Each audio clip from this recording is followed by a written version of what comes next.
Elon Musk just blew the lid off of all the foreign influence on our politics, and it is time to rethink who you follow. Let's get into it. My picture. There we go. The @American account joined in March 2007, and the account is based in South Asia.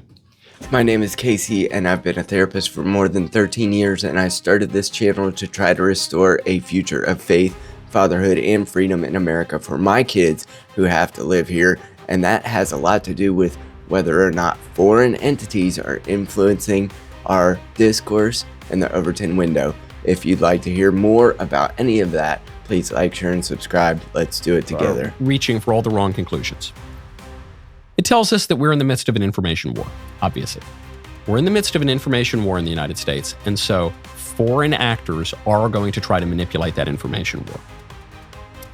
However, there is a great deal of copium being injected straight into the veins by people who don't want to admit that the political parties are shifting, who don't want to admit that Americans' opinions on various issues, including Israel and the Middle East and foreign policy generally, are shifting. They don't want to admit it. There were some major accounts that were exposed as being foreign influencers on X that claim to be Americans, and since the feature of being paid for your posts on X has come forth, there has been a lot of just internet slop that has gone out there in order for people to chase and farm clicks and a lot of clickbait. However, there are also a lot of accounts that are claiming to be American first and, lots of conservative supposed influencers that are actually foreign actors that are just using the American passion for politics in order to try to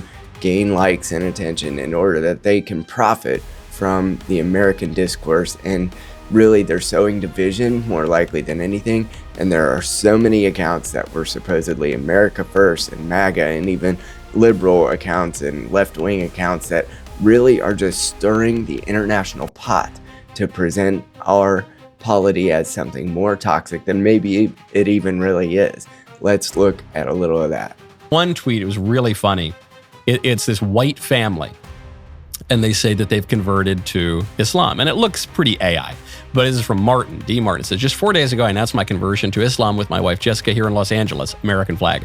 Since then, I've received threats of being fired if I don't leave my faith. But I'll never back down. I've submitted to Allah, and I stand firm no matter the cost. And you look at this, and you're like, this is truly AI slop. Like, it's not even a good picture of converting to Islam.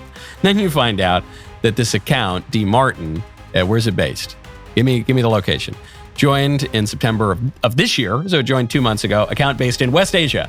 Not Los Angeles, not the US, verified since last month, 2 name changes connected via West Asia. Okay.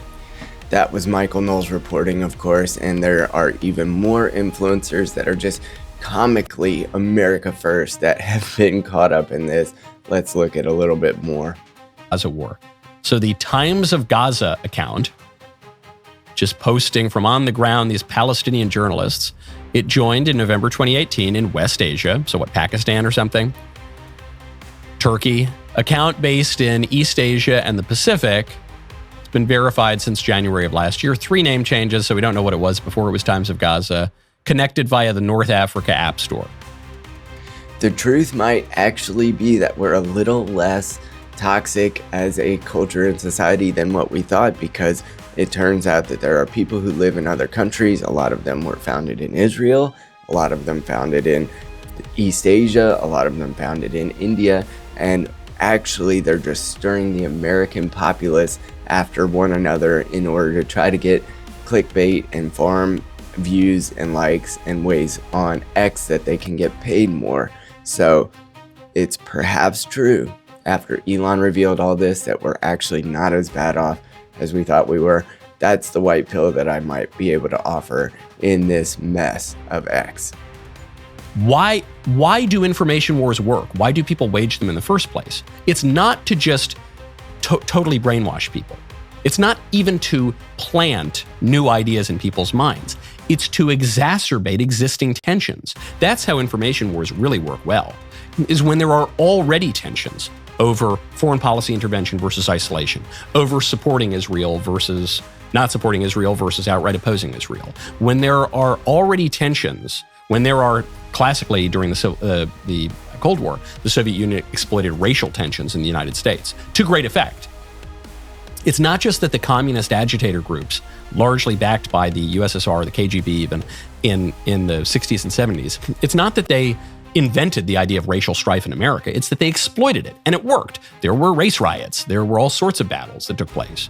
There were radical racial groups. That's what's happening here. If you're willing to take the white pill with me, please like, share, and subscribe so that we might be able to at least laugh at the fact that foreign influencers are stirring the American polity into a civil war.